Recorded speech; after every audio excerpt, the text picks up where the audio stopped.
അവസാനത്തെ രണ്ട് ഭാഗങ്ങളിൽ നമ്മൾ ചിന്തിച്ചത് മനുഷ്യനെക്കുറിച്ചുള്ള ദൈവത്തിൻ്റെ ഉദ്ദേശം എന്തായിരുന്നു. അവനെ ദൈവം സൃഷ്ടിച്ചപ്പോൾ അവനെ എങ്ങനെയാണ് മൃഗങ്ങളിൽ നിന്ന് വ്യത്യസ്തമായി സൃഷ്ടിച്ചത്, അവൻ്റെ എല്ലാ ആവശ്യങ്ങളും ദൈവം എങ്ങനെയാണ് നിറവേറ്റിയത്. നാം ഈ അടിസ്ഥാന പ്രമാണങ്ങൾ മനസ്സിലാക്കിയാൽ ദൈവത്തിൻ്റെ ഇഷ്ടം നമ്മളിൽ നടക്കാനായിട്ട് നമ്മുടെ മുഴുവൻ ജീവിതവും നാം തുറന്നു കൊടുക്കും. നമ്മുടെ എല്ലാ മേഖലകളിലും എപ്പോഴും. കാരണം നമ്മൾ വേദപുസ്തകത്തിൻ്റെ ആരംഭത്തിൽ തന്നെ കാണുന്ന ഈ വ്യക്തമായ ഉപദേശങ്ങൾ നമ്മൾ മനസ്സിലാക്കുകയോ അംഗീകരിക്കുകയോ വിശ്വസിക്കുകയോ ചെയ്യാത്തതുകൊണ്ട് അത് കാണാതെ വണ്ണം പിശാച് നമ്മുടെ കണ്ണുകളെ കുരുടാക്കിയിരിക്കുകയാണ്. അങ്ങനെ നമ്മുടെ ക്രിസ്ത്യ ജീവിതം വളരെ അസംതൃപ്തമായിരിക്കുന്നു. ഒരു സാധാരണ ക്രിസ്ത്യാനി, വീണ്ടും ജനിച്ച ഒരു വിശ്വാസി, നിങ്ങൾ അവരോട് ചോദിക്കുകയാണെങ്കിൽ സത്യസന്ധമായിട്ടുള്ള ഉത്തരം പറഞ്ഞാൽ അവർ പറയും അവരുടെ ക്രിസ്ത്യ ജീവിതം സന്തുഷ്ടമല്ല എന്ന്. നമ്മൾ സന്തുഷ്ടമായ ഒരു ക്രിസ്ത്യ ജീവിതം നടത്തണമെന്ന് ദൈവം ആഗ്രഹിക്കുന്നെങ്കിലും നമ്മൾ വിശ്വസിക്കുന്നില്ലെങ്കിൽ അത് സംതൃപ്തമാകില്ല. ദൈവത്തോടുള്ള പൂർണ്ണ സമർപ്പണം അത് നമ്മുടെ നന്മയ്ക്കാണെന്ന്. ഇപ്പം നമുക്ക് പാപത്തിൻ്റെ ഉത്ഭവത്തിലേക്ക് നോക്കാം. ഈ മനുഷ്യകുലത്തിൽ നാം വായിക്കുന്നത് ഉൽപ്പത്തി 3-ാം അധ്യായത്തിൽ അത് വിവരിക്കുന്നു. ഉൽപ്പത്തി പുസ്തകത്തിലെ ആ ചില അധ്യായങ്ങളിൽ പല കാര്യങ്ങളെക്കുറിച്ചുള്ള അടിസ്ഥാനപരമായ ഉപദേശങ്ങൾ നമ്മൾ കാണുന്നു. മനുഷ്യന് ദൈവത്തോടുള്ള ബന്ധത്തെ സംബന്ധിച്ച് അത് നമ്മളെ സഹായിക്കും. നമ്മുടെ ജീവിതത്തിലും അതെങ്ങനെ ആയിരിക്കണമെന്നതിനെ സംബന്ധിച്ച്. ഉദാഹരണത്തിന് ഉൽപ്പത്തി പുസ്തകം 3-ാം അധ്യായം, പ്രലോഭനത്തെ സംബന്ധിച്ച് നാം പല കാര്യങ്ങൾ അവിടെ കാണുന്നു. നമ്മൾ ഇതേപ്പറ്റി ചിന്തിച്ചാൽ ഞാൻ ചിന്തിക്കുന്നു പിശാചിൻ്റെ ചില തന്ത്രങ്ങളെക്കുറിച്ചുള്ള ചില ഉൾക്കാഴ്ച നമുക്ക് നൽകും. അങ്ങനെ നമുക്ക് ഇതുപോലുള്ള വഞ്ചനകളിൽ നിന്ന് രക്ഷപ്പെടാൻ കഴിയും. ഇവിടെ നമ്മൾ വായിക്കുന്നു, പിശാച് ചെയ്ത ഒന്നാമത്തെ കാര്യം വന്ന് ഹവ്വായുടെ അടുക്കൽ ചോദ്യങ്ങൾ ചോദിക്കുകയാണ് ദൈവവചനത്തെ സംബന്ധിച്ച്. ഇങ്ങനെ തന്നെയാണ് അവൻ ഇന്നും വരുന്നത്. ഇത് ശരിക്കും ദൈവവചനമാണോ? അങ്ങനെ തന്നെയാണോ ദൈവം പറഞ്ഞത്? ദൈവം പറഞ്ഞത് അങ്ങനെ തന്നെ ചെയ്യണോ? ദൈവത്തെ അനുസരിക്കാതിരിക്കുന്നത് അപകടമാണോ? പിശാച് ആഗ്രഹിക്കുന്നത് നമ്മുടെ ജീവിതത്തിൽ നിന്ന് ദൈവവചനത്തിൻ്റെ അടിസ്ഥാനം എടുത്തു മാറ്റുകയാണ്. അങ്ങനെ മണലിന്മേൽ പണിത് തകർന്നു പോയ ആ മനുഷ്യന്റെ പണി പോലെ അത് തന്നെയാണ് അവനെ അവോയ്ഡ് ചെയ്തത്. ദൈവം വാസ്തവമായിട്ട് ഇങ്ങനെ പറഞ്ഞിട്ടുണ്ടോ? അതാണ് അവൻ ചോദിച്ചത്. നൂറ്റാണ്ടുകളായി പിശാച് ദൈവവചനത്തെ ചോദ്യം ചെയ്തുകൊണ്ടിരിക്കുകയാണ്. വേദപുസ്തകം പറയുന്നു വിശ്വാസം കേൾവിയാൽ വരുന്നു, കേൾവി ദൈവവചനത്തിൽ നിന്നും. അതുകൊണ്ട് നിങ്ങളുടെ ജീവിതത്തിൽ നിന്ന് ദൈവവചനത്തെ മാറ്റാനായിട്ട് പിശാചിന് കഴിഞ്ഞാൽ വിശ്വാസത്തിന്റെ ഒരടിസ്ഥാനവും നിങ്ങൾക്ക് കാണുകയില്ല. വിശ്വാസത്തിന്റെ മറുപുറം എന്ന് പറയുന്നത് ഭയമാണ്. അതുകൊണ്ടാണ് ഈ ലോകത്തിൽ ആളുകളെ ഭയം നിറഞ്ഞവരായിട്ട് ജീവിക്കുന്നത്. അവരുടെ പണി മണലിന്മേലാണ്, അതുകൊണ്ടത് വീണു പോകുന്നു. ഇവിടെ നമുക്ക് മറ്റൊരു കാര്യം കാണാൻ കഴിയുന്നുണ്ട്. അത് പിശാച് അവയോട് പറയുന്നത് നീ ആ ദൈവത്തെ അനുസരിക്കാതിരിക്കുന്നത് ഗൗരവമുള്ള ഒരു കാര്യമല്ല. നിങ്ങൾക്കറിയാമല്ലോ, ദൈവം വളരെ സ്നേഹമുള്ള ഒരു നല്ല ദൈവമാണ്. അവൻ നിങ്ങൾക്ക് ബുദ്ധിമുട്ടുണ്ടാകുന്നൊന്നും ചെയ്യില്ല. ഏതെങ്കിലും ഒരു കാര്യത്തിൽ നിങ്ങൾ അവനെ അനുസരിക്കാതിരുന്നതുകൊണ്ട് അവൻ നിങ്ങളെ പുറന്തള്ളത്തില്ല, ഒരിക്കലുമില്ല. അവനത് അവഗണിക്കും. അവൻ സ്നേഹമുള്ളവനാണ്. അവന് അങ്ങനെ പറഞ്ഞെങ്കിലും നീ അനുസരിക്കാതെ ഈ വൃക്ഷത്തിന്റെ ഫലം കഴിച്ചാൽ നീ മരിക്കും. പേടിക്കണ്ട, നീ മരിക്കില്ല. പാപം വന്നത് പിശാച് പറഞ്ഞത് വിശ്വസിക്കാൻ ദൈവം പറഞ്ഞതിനപ്പുറത്ത് സ്ത്രീ തീരുമാനിച്ചപ്പോഴാണ്. അതാണ് പാപത്തിന്റെ ഉത്ഭവം. പിശാച് പറയുന്നത് നമ്മൾ വിശ്വസിക്കാൻ തുടങ്ങുമ്പോൾ ദൈവം പറയുന്നതിനപ്പുറത്ത് എന്താണ് പിശാച് നമ്മളോട് പറയുന്നത്? അവൻ പറയും പാപം ഗൗരവമുള്ളതല്ല, നിനക്കതിന് ശിക്ഷ കിട്ടില്ല, നീ തെറ്റ് ചെയ്താൽ നരകമെന്നൊക്കെ പറയുന്നത് വെറുതെയാണ്, നിത്യമായ മരണം, അങ്ങനെ ഒരു കാര്യമില്ല. ഇങ്ങനെയുള്ള കാര്യങ്ങളാണ് പിശാച് മനുഷ്യരോട് പറയുന്നത്. കള്ളങ്ങൾ, നീ നിശ്ചയമായിട്ടും മരിക്കയില്ല. ഉൽപ്പത്തി പുസ്തകം 3-ാം അധ്യായം 4-ാം വാക്യത്തിൽ പറയുന്നു. ഇതിനെ ഇന്നത്തെ ക്രിസ്തീയ ജീവിതത്തിലേക്ക് കൊണ്ടുവന്നാൽ, ഒരു ക്രിസ്ത്യാനി അവൻ്റെ ജഡത്തെ ആശ്രയിച്ച് ജീവിച്ചാൽ അവന് എന്താണ് സംഭവിക്കുന്നത്? ഞാനൊരു വീണ്ടും ജനിച്ച ക്രിസ്ത്യാനിയെക്കുറിച്ചാണ് പറയുന്നത്. അവൻ്റെ ക്രിസ്തീയ ജീവിതത്തെക്കുറിച്ച് അവൻ ശ്രദ്ധയുള്ളവനല്ലെങ്കിൽ, അവൻ്റെ ജഡത്തിൻ്റെ ഇഷ്ടത്തിനനുസരിച്ച് അവൻ ജീവിച്ചുകൊണ്ടിരുന്നാൽ, റോമാലേഖനം 8-ാം അധ്യായത്തിൽ നമ്മൾ എങ്ങനെ വായിക്കുന്നു? വീണ്ടും ജനിച്ച ക്രിസ്ത്യാനികൾക്ക് എഴുതിയിരിക്കുന്നതാണ്. അത് വളരെ വ്യക്തമാണ്. റോമാലേഖനം 8:12 സഹോദരന്മാരെ, അവൻ അവിടെ സംസാരിക്കുന്ന അക്രൈസ്തവരെ കുറിച്ചല്ല. അവൻ പറയുന്നു, പ്രിയ സഹോദരന്മാരെ, നാം ജഡത്തെ അനുസരിച്ച് ജീവിക്കേണ്ടതിന് ജഡത്തിനല്ല കടക്കാരായിരിക്കുന്നത്. നിങ്ങൾ ജഡത്തെ അനുസരിച്ച് ജീവിക്കുന്നെങ്കിൽ, റോമാലേഖനം 8:13, നിങ്ങൾ മരിക്കും നിശ്ചയം.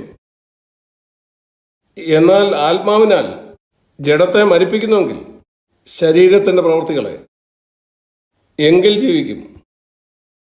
ഇവിടെ എന്താണ് വീണ്ടും ജനിച്ച വിശ്വാസികളോട് പറയുന്നത്? വിശ്വാസികളായ നിങ്ങൾ ജഡത്തെ അനുസരിച്ച് ജീവിച്ചാൽ ആഗ്രഹങ്ങളും മോഹങ്ങളും നമ്മുടെ ശരീരത്തിൻ്റെ പാപപ്രകൃതിക്കനുസരിച്ച് നിങ്ങൾ നിശ്ചയമായും മരിക്കും. ആദമിനോട് പറഞ്ഞതുപോലെ തന്നെ നീ നിശ്ചയമായിട്ടും മരിക്കും. എന്നാൽ പിശാച് വന്ന് അവയോട് പറഞ്ഞ എന്താ? നീ നിശ്ചയമായിട്ടും മരിക്കയില്ല. ഇന്നെന്താണ് പ്രസംഗകര് വിശ്വാസികളോട് പറയുന്നത്? നിങ്ങൾ വീണ്ടും ജനിച്ച ഒരാളാണെങ്കിൽ, കർത്താവിനെ ഒരിക്കൽ നിങ്ങൾ സ്വീകരിച്ചിട്ടുണ്ടെങ്കിൽ, നിങ്ങൾ ജഡപ്രകാരം ജീവിക്കുന്നുണ്ടെങ്കിലും നീ മരിക്കയില്ല, നിന്റെ രക്ഷ നഷ്ടപ്പെടുകയില്ല. ഇത് പിശാചിന്റെ അതേ ഭാഷയല്ലേ? ദൈവം ഇങ്ങനെ പറഞ്ഞപ്പം ഇത് രണ്ടും കൂടെ നോക്കുക. ദൈവം ആദമിനോട് പറഞ്ഞു, നീ ഈ നന്മ നിന്നുള്ള വൃക്ഷത്തിന്റെ ഫലം കഴിച്ചാൽ നീ നിശ്ചയമായിട്ടും മരിക്കും. റോമാലേഖനം 8:13 കർത്താവ് പറയുന്നു, സഹോദരന്മാരെ, നിങ്ങൾ ജഡത്തെ അനുസരിച്ച് ജീവിച്ചാൽ നിങ്ങൾ മരിക്കും നിശ്ചയം. പിശാച് ആ ദൈവവചനം എടുത്ത് നീ മരിക്കയില്ല നിശ്ചയം എന്ന് പറഞ്ഞു. ഇന്ന് പിശാച് ഈ ദൈവവചനം എടുക്കുന്നു, പറയുന്നു, നീ ജഡത്തെ അനുസരിച്ച് ജീവിച്ചാലും നീ മരിക്കയില്ല. കാരണം നീ കർത്താവിനെ ഒരിക്കൽ സ്വീകരിച്ചല്ലേ. എങ്ങനെയാ നീ മരിക്കുന്നത്? സാധ്യമല്ല. നിങ്ങൾക്കറിയാമോ, ലക്ഷോപലക്ഷം വിശ്വാസികളെ പിശാച് ഇങ്ങനെ വഞ്ചിച്ചിരിക്കുകയാണ്. അവരെ ഇങ്ങനെ വിശ്വസിപ്പിച്ച് ഒരിക്കൽ യേശുവിനെ നിങ്ങൾ സ്വീകരിച്ചിട്ടുണ്ടെങ്കിൽ നിങ്ങൾ ഒരിക്കലും മരിക്കയില്ല. ലൂക്കോസ് 3 അവസാനം ആദാം ദൈവത്തിന്റെ മകൻ എന്ന് വായിക്കുന്നു. ആദാം ദൈവത്തിന്റെ മകൻ, ലൂക്കോസ് സുവിശേഷം 3-ാം അധ്യായം അവസാന ഭാഗം. എന്നാൽ അവൻ മരിച്ചു. അവന് നിത്യത നഷ്ടമായി. കാരണം അവൻ അനുസരണക്കേട് കാണിച്ചു. ഇന്ന് ദൈവമക്കൾ ജഡപ്രകാരം ജീവിക്കാൻ ആഗ്രഹിച്ചാൽ അവർക്ക് എന്ത് സംഭവിക്കും? റോമാലേഖനം 8-ാം അധ്യായം 13-ാം വാക്യം നിവൃത്തിയാകുമോ? നിങ്ങൾ നിശ്ചയമായും മരിക്കും. അങ്ങനെ തന്നെ ഭവിക്കും. എന്നാൽ പിശാച് ദൈവവചനത്തെ ചോദ്യം ചെയ്യുകയാണ്. അവന്റെ മുഴുവൻ ഉദ്ദേശം മനുഷ്യനെ വഞ്ചിക്കുക, അവൻ പാപത്തിൽ ജീവിക്കുക, അവസാനം അവന്റെ നിത്യത പിശാചിനോടുകൂടി നരകത്തിൽ. അതാണ് അവന്റെ ഉദ്ദേശം. പൗലോസ് തന്റെ ഒരു ലേഖനത്തിൽ ഇങ്ങനെ പറഞ്ഞു, 2 കൊരിന്ത്യർ 2-ാം അധ്യായത്തിൽ, നാം പിശാചിന്റെ തന്ത്രങ്ങളെ അറിയാത്തവരല്ലല്ലോ. പിശാചിന് തന്ത്രങ്ങളും സൂത്രങ്ങളും ഉണ്ട്. നാം അതേക്കുറിച്ച് അറിവില്ലാത്തവരായിരിക്കരുത്. നാം വേദപുസ്തകം വായിക്കുന്നവരാണെങ്കിൽ നാം അവന്റെ തന്ത്രങ്ങളെക്കുറിച്ച് അറിവുള്ളവരായിരിക്കും. കാരണം അവന്റെ തന്ത്രങ്ങളെല്ലാം പണ്ടവൻ ഉപയോഗിച്ചത് തന്നെയാണ്. ഇവിടെ ഒരു ഉദാഹരണം നാം കാണുന്നു. ദൈവത്തിന്റെ വചനത്തെ ചോദ്യം ചെയ്യുക, അതിനെ ചെറുതാക്കി കാണിക്കുക, തള്ളിക്കളയുക, അങ്ങനെ സംഭവിക്കില്ല. ഇതാണ് നമുക്ക് ആദ്യം പഠിക്കാൻ കഴിയുന്നതും നമ്മുടെ മുന്നറിയിപ്പും. ഉൽപ്പത്തി പുസ്തകം 3-ാം അധ്യായത്തിൽ നിന്ന്. നിങ്ങൾ ജയിക്കാൻ ആഗ്രഹിക്കുന്നെങ്കിൽ, നിങ്ങൾക്ക് ദൈവം ആഗ്രഹിക്കുന്ന പോലെ ജീവിക്കണമെങ്കിൽ, നിങ്ങൾ ദൈവത്തിന്റെ വചനം അതെങ്ങനെ എഴുതിയിരിക്കുന്നോ അങ്ങനെ തന്നെ സ്വീകരിക്കുക. ഞാൻ കാണാൻ ആഗ്രഹിക്കുന്ന രണ്ടാമത്തെ കാര്യം, പിശാച് അവയോട് സംസാരിച്ചുകൊണ്ടിരുന്നപ്പം അവൻ അവളോട് പറഞ്ഞ കാര്യം ഇങ്ങനെയാണ്: നീ ഉദ്ദേശിക്കുന്ന പോലെ ദൈവം വാസ്തവമായിട്ട് നിന്നെ സ്നേഹിക്കുന്നില്ല. നീ അങ്ങനെ ചിന്തിക്കുന്നുണ്ടെങ്കിലും അവൻ നിന്റെ നന്മ ആഗ്രഹിക്കുന്നില്ല. അവന്റെ ഹൃദയത്തിൽ അവൻ ചിലതൊക്കെ തടഞ്ഞു വെക്കുകയാണ്. ഇവിടെ പറയുന്നത് നോക്കൂ. ഉൽപ്പത്തി 3-ൽ 5-ാമത്തെ വാക്യത്തിൽ, അടുത്ത വാക്യത്തിൽ ഇങ്ങനെ പറയുന്നു, ദൈവം അറിയുന്നു അത് തിന്നുന്ന നാളിൽ നിങ്ങളുടെ കണ്ണ് തുറക്കുകയും നിങ്ങൾ ദൈവത്തെ പോലെ ആകുകയും ചെയ്യും. നന്മകളെ തിരിച്ചറിയത്തക്കൊള്ളും. അവൻ നിശ്ചയമായിട്ടും നിങ്ങൾ അവനെ പോലെ ആകുന്നത് അവന് ഇഷ്ടമല്ല. എന്തൊരു വലിയ ഫോഷ്കാണ്, അത്ഭുതകരമാണ്. അങ്ങനെ ആദമിനെ അത് വിശ്വസിപ്പിക്കുന്ന കാര്യത്തിൽ അവൻ എങ്ങനെ വിജയിച്ചു. അത്ഭുതകരമാണ്. ഇങ്ങനെ ഇന്നും എങ്ങനെയാണ് പിശാച് ഇന്നും വിജയിച്ചുകൊണ്ടിരിക്കുകയാണ്. ഒരു ഫോഷ്ക്ക് വിശ്വസിക്കാൻ ആളുകളെ, നിനക്ക് നന്മയായിട്ടുള്ള കാര്യം ദൈവം തടഞ്ഞു വയ്ക്കുന്നു, അങ്ങനെ അവൾ ധരിക്കുന്നു. അതെങ്ങനെയാണ്? അവനിൽ നിന്ന് ചില കാര്യങ്ങൾ തടഞ്ഞു വെക്കാനാണോ ദൈവം അവനെ സൃഷ്ടിച്ചത്? അങ്ങനെയെങ്കിൽ അവനെ സൃഷ്ടിക്കേണ്ട ആവശ്യമില്ലായിരുന്നു. ദൈവം മനുഷ്യനെ സൃഷ്ടിച്ചതിന്റെ മുഴുവൻ ഉദ്ദേശം എന്ന് പറയുന്നത് അവനെ അനുഗ്രഹിക്കേണ്ടത്, അതുപോലെ അവനെ കൊടുക്കാൻ, തനിക്കുള്ളതെല്ലാം, തന്റെ സ്വഭാവം, അവന്റെ സൃഷ്ടിയെ മുഴുവനും വാഴാനായിട്ട്. എന്നാൽ പിശാച് ദൈവത്തിന്റെ മറ്റൊരു ചിത്രം കാണിച്ചു. അവൻ വളരെ കഠിനനായ ഒരു മനുഷ്യനാണ്, അവരെ സ്നേഹിക്കാത്ത ഒരു മനുഷ്യൻ, അവരിൽ നിന്ന് പല കാര്യങ്ങൾ തടയുന്ന ഒരാള്. അതുകൊണ്ട് പിശാച് അവരോട് പറഞ്ഞു, നീ നിനക്കായിട്ട് ജീവിക്കുക, നീ നിന്റെ കാര്യം നോക്കിക്കോ, കാരണം ദൈവത്തിന് നിന്റെ കാര്യത്തിൽ ശ്രദ്ധയില്ല. എന്തൊരു വലിയ ഫോഷ്കാണ്. ദൈവം മനുഷ്യനെ സൃഷ്ടിച്ചതിന്റെ ഉദ്ദേശം അവനെ അനുഗ്രഹിക്കുകയും അവനെ ആവശ്യമുള്ളത് നൽകുന്നതിന് വേണ്ടിയായിരുന്നു. അത് സത്യമല്ലെന്ന് പിശാച് അവരോട് പറഞ്ഞു. ഇത് തന്നെയാണ് നാം ഇന്നും കാണുന്നത്. പിശാച് ഇന്നും ആളുകളെ വിശ്വസിപ്പിക്കുകയാണ്. നിങ്ങളെ വാസ്തവമായിട്ട് അവൻ കരുതുന്നില്ല, അതുകൊണ്ടാണ് നിങ്ങൾ ചോദിച്ച ഈ കാര്യം അവൻ നൽകാത്തത്. അവൻ ചോദിക്കാണ്, എന്തുകൊണ്ടാണ് നിന്റെ കുട്ടി മരിച്ചുപോയത്? എന്തുകൊണ്ടാണ് ആ രോഗം തുടരുന്നത്? അവൻ നിങ്ങളെ സ്നേഹിക്കുന്നില്ല. ഒത്തിരി വിശ്വാസികൾ അത് വിശ്വസിക്കുന്നു.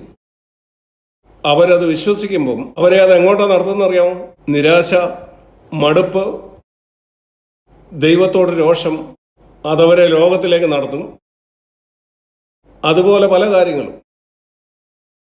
പിശാച് ഈ കാര്യത്തിൽ ജയിച്ചാൽ നിങ്ങളെ ഇത് വിശ്വസിപ്പിക്കാൻ, ഈ ഫോഷ്ക്ക്, ദൈവം നിങ്ങളെ സ്നേഹിക്കുന്നില്ല, അവന് നിങ്ങളെക്കുറിച്ച് ചിന്തയില്ല, നിങ്ങളുടെ ആവശ്യങ്ങൾ അവൻ നിറവേറ്റത്തില്ല, അങ്ങനെയെങ്കിൽ അവൻ വിജയിച്ചു.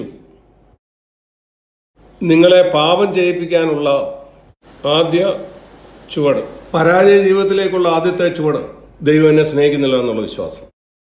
നിങ്ങൾക്കറിയാമോ, വിശ്വാസം, ഇതേക്കുറിച്ച് പുതിയ നിയമം ധാരാളം സംസാരിക്കുന്നുണ്ട്.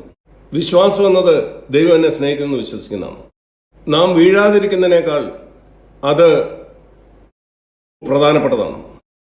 പത്രോസ് യേശുവിനെ 3 പ്രാവശ്യം തള്ളിപ്പറയുന്നതിന് മുമ്പ് യേശു അവനെ മുന്നറിയിപ്പ് നൽകി. പത്രോസ്, നീ 3 പ്രാവശ്യം എന്നെ തള്ളിപ്പറയും. നീ എന്നെ തള്ളിപ്പറയല്ലെന്നല്ല ഞാൻ പ്രാർത്ഥിക്കുന്നത്, അത് നിന്റെ നിഗളത്തെ തകർക്കാൻ ആവശ്യമാണ്. എന്നാൽ ഞാൻ പ്രാർത്ഥിക്കുന്നത്, നീ എന്നെ തള്ളിക്കളഞ്ഞതിന് ശേഷവും പിശാച് നിന്നെ പിടിച്ച് നീ ആ കുഴിയുടെ അടിയിലെത്തുമ്പോൾ, അതിന്റെ ഏറ്റവും അടിയിലെത്തുമ്പോൾ, ഞാൻ ആഗ്രഹിക്കുന്നു നീ അവിടെ എത്തുമ്പോൾ നിന്നെ ദൈവം സ്നേഹിക്കുന്നു അറിയണമെന്ന്. അതാണ് ഞാൻ പ്രാർത്ഥിക്കുന്നത്.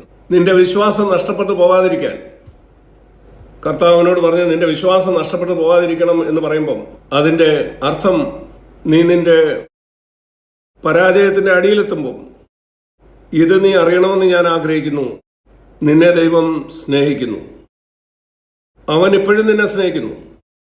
അതാണ് വിശ്വാസം. വിശ്വസിക്കുക. എൻ്റെ ജീവിതം ഒരു പരാജയമാണെങ്കിലും, ഞാൻ ചില കാര്യങ്ങൾ തെറ്റായി ചെയ്തു പോയെങ്കിലും ദൈവം എന്നെ എപ്പോഴും സ്നേഹിക്കുന്നു. ഞാൻ അവനെ പ്രസാദിപ്പിക്കാൻ ആഗ്രഹിക്കുമ്പോൾ എത്ര അധികം. നാം പാപികളായിരുന്നപ്പോൾ അവൻ നമ്മളെ സ്നേഹിച്ചു. നാം അവന്റെ ശത്രുക്കളായിരുന്നപ്പോൾ അവൻ നമ്മളെ സ്നേഹിച്ചു. നാം അവന്റെ മക്കളായ ശേഷം എത്രയധികം. അതുകൊണ്ട് നമ്മൾ പഠിക്കുന്ന ഒരു കാര്യം, മനുഷ്യന്റെ ഉൽപ്പത്തിയിലും അതുപോലെ മനുഷ്യന്റെ വീഴ്ചയിലും പിശാചിന്റെ ലക്ഷ്യം ഇതാണ്: ദൈവവചനത്തെ നമ്മൾ സംശയിക്കുക, അതുപോലെ ദൈവത്തിന്റെ സ്നേഹത്തെ സംശയിക്കുക. ഈ 2 മേഖലകളിലും അവൻ വിജയിച്ചാൽ, ഞാൻ ഇപ്പോൾ തന്നെ നിങ്ങളോട് പറയാം, നിങ്ങൾ മുങ്ങിപ്പോകും. നിങ്ങൾ നിശ്ചയമായിട്ടും വീഴും. അവൻ നമ്മളെ നയിക്കുന്നത് നേരെ പോയി വീഴാനല്ല, നമ്മുടെ അടിസ്ഥാനങ്ങളെ അവൻ ഇളക്കും. അങ്ങനെ നമ്മൾ തന്നെ വീഴും. നമ്മൾ നിരാശപ്പെടും. നാം പറയും, ദൈവം എന്നെ സ്നേഹിക്കുന്നില്ല, ദൈവം എൻ്റെ പ്രാർത്ഥനയ്ക്ക് മറുപടി തരുന്നില്ല. നാം നിരാശരാകും. അങ്ങനെ പിശാച് നമ്മളെ കൂടുതൽ പാപത്തിലേക്ക് നടത്തും. പിന്നെയും ചില കാര്യങ്ങൾ അതിന്റെ കീഴെ നമ്മൾ വായിക്കുന്നു. അത് സ്ത്രീ അവിടെ പഞ്ചേന്ദ്രിയങ്ങളെ വിശ്വസിച്ചു. അവള് അവളുടെ കണ്ണുകൊണ്ട് കണ്ടു ആ ഫലം ഭക്ഷിപ്പാൻ നല്ലതാണ്.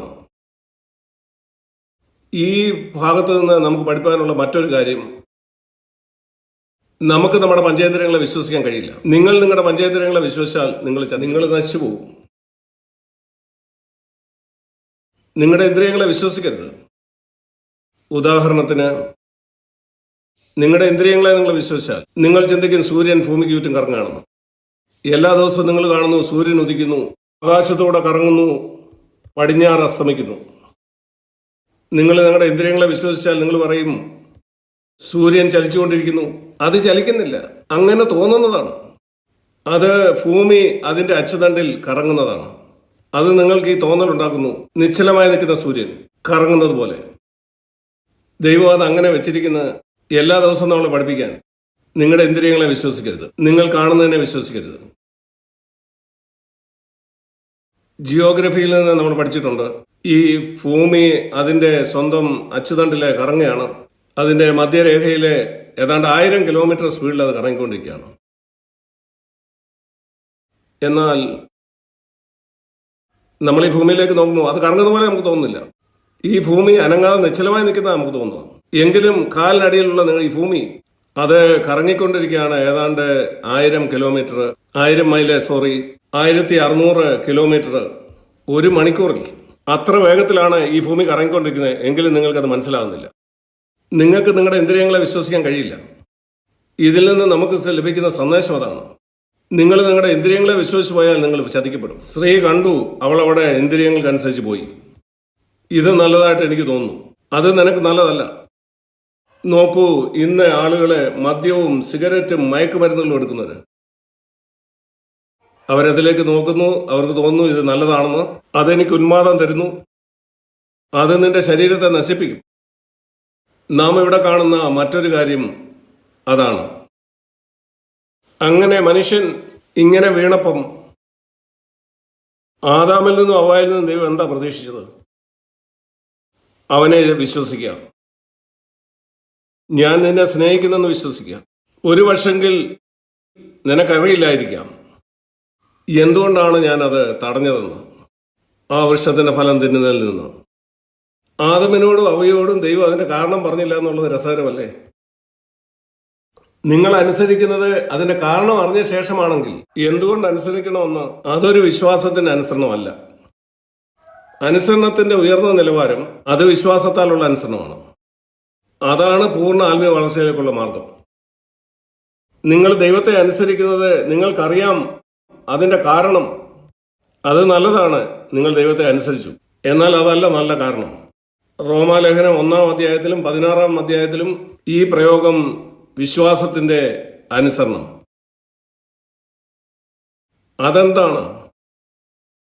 അതൊരു അനുസരണമാണ്. എന്താണ് അനുസരണത്തിന്റെ മറുപുറം? കാരണം അറിഞ്ഞുള്ള അനുസരണം.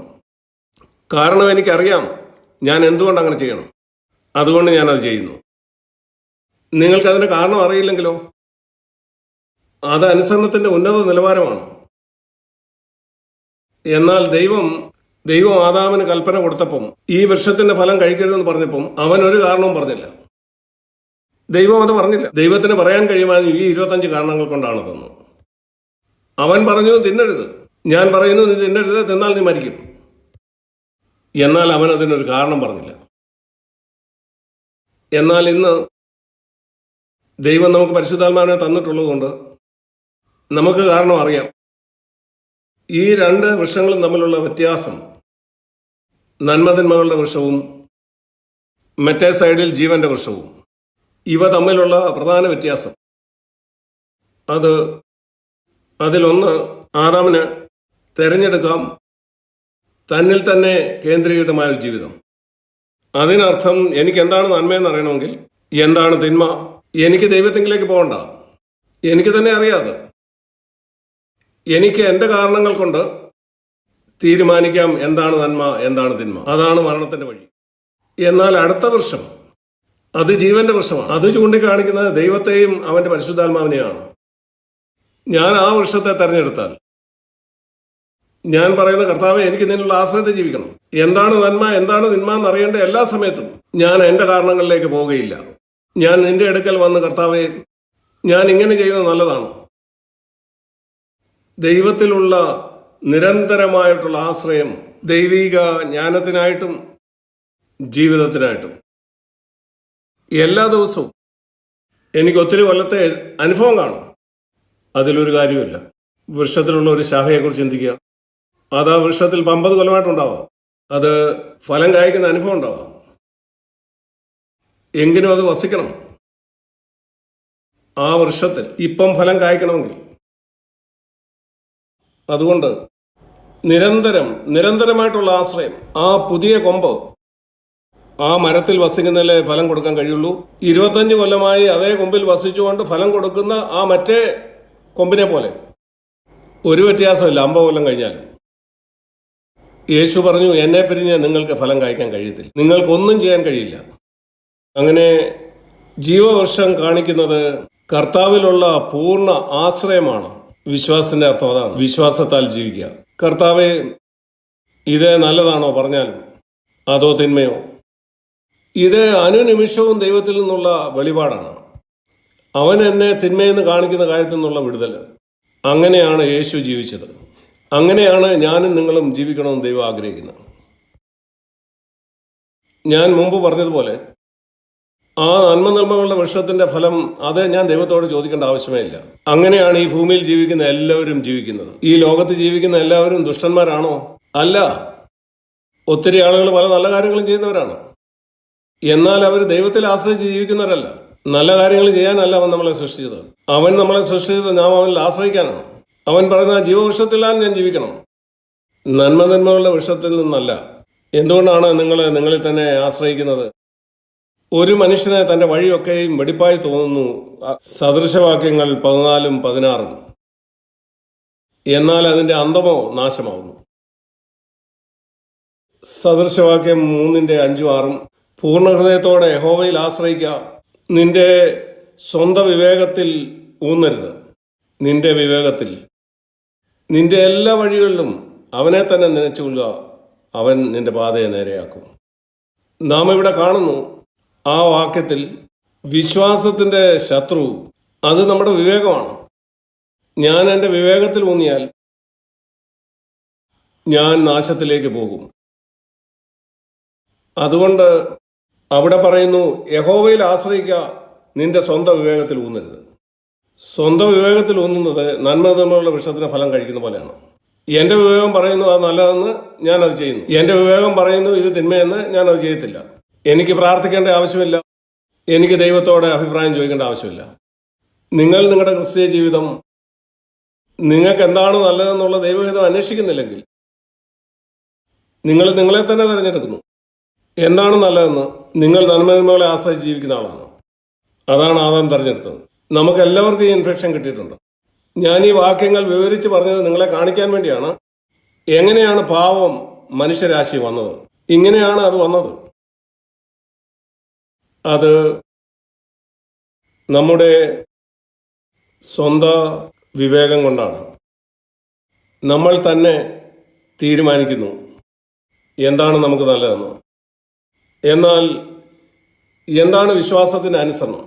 ഉദാഹരണത്തിന് ഹവ്വ പറയുകയാണ്, പിശാച് ഇവിടെ ഹവ്വയോട് പറയുന്നു, നിന്നെ ഈ നന്മയുള്ള വൃക്ഷത്തിന്റെ ഫലം അനുഭവിക്കാനായിട്ട് ദൈവം അനുവദിക്കാത്തത് നീ ദൈവത്തെ പോലെ ആകും എന്ന് ദൈവത്തിന് അറിയാവുന്നതുകൊണ്ടാണ്. ഹവ്വ ഇങ്ങനെയാ പറഞ്ഞെന്ന് ചിന്തിക്കുക. അതിന് മറുപടിയായി, ശരി, അതിന്റെ കാരണമൊന്നും എനിക്കറിയില്ല, എന്നാൽ ദൈവം എന്നെ സ്നേഹിക്കുമെന്ന് എനിക്കറിയാം. അവൻ എന്നെ സ്നേഹിക്കുമ്പം എനിക്ക് നന്മ വരുന്ന ഒന്നും അവൻ എന്നിൽ നിന്ന് തടഞ്ഞു വെക്കുകയില്ല. അവൾ അങ്ങനെയാണ് പറഞ്ഞിരുന്നതെങ്കിൽ എനിക്ക് മനസ്സിലാവുന്നില്ല. എൻ്റെ ബുദ്ധിക്ക് അനുസരിച്ച് നോക്കിയാൽ ശരിയാണ്, ഇതൊരു നല്ല വൃക്ഷമാണ്, ദൈവം എനിക്കിത് തന്നിരുന്നെങ്കിൽ കൊള്ളായിരുന്നു. പക്ഷേ ഇല്ല. എന്നാൽ എനിക്കറിയാം ദൈവം എന്നെ സ്നേഹിക്കുന്നു. അതുകൊണ്ട് ഇത് എന്തിനാണ് എന്നിൽ നിഷേധിച്ചെന്ന് എനിക്ക് മനസ്സിലാകുന്നില്ല. എങ്കിലും ഞാൻ അതനുസരിക്കും. എത്ര വ്യത്യസ്തമായ ഒരു കഥയാകുമായിരുന്നു അത്. നിങ്ങളുടെ ജീവിതത്തിൽ അത് എത്ര വ്യത്യസ്തമായ കഥയാകുമായിരുന്നു. നിങ്ങളുടെ ജീവിതത്തിൽ നിങ്ങൾക്ക് മനസ്സിലാകാത്ത ഒരു സാധ്യത നിങ്ങൾ അഭിമുഖീകരിച്ചപ്പം നിങ്ങൾ ഇങ്ങനെ പറഞ്ഞെങ്കിൽ എനിക്ക് ഇത് മനസ്സിലാകുന്നില്ല, എനിക്കിതിനെ വിവരിക്കാൻ കഴിയുന്നില്ല. എന്നാൽ എനിക്കറിയാം ദൈവം ഒരു നല്ല ദൈവമാണ്. അവന്റെ ജ്ഞാനം എൻ്റെ ജ്ഞാനത്തെക്കാൾ വലുതാണ്. അവൻ പറഞ്ഞത് ഞാൻ ചെയ്യും. അത് നിങ്ങളുടെ ജീവിതത്തെ എത്ര വ്യത്യസ്തമാക്കുമായിരുന്നു. ഈ വേദഭാഗത്തുനിന്ന് നമുക്ക് പാഠം പഠിക്കാം. അതുകൊണ്ട് കർത്താവിനെ ആശ്രയിച്ച് ജീവിക്കാൻ നമുക്ക് പഠിക്കാം. എന്താണ് നമുക്ക് നല്ലതെന്നും തീയതെന്നും ദൈവത്തിൻ്റെ ജ്ഞാനത്തിൽ ആശ്രയിക്കാം. ദൈവം നിങ്ങളെ അനുഗ്രഹിക്കട്ടെ.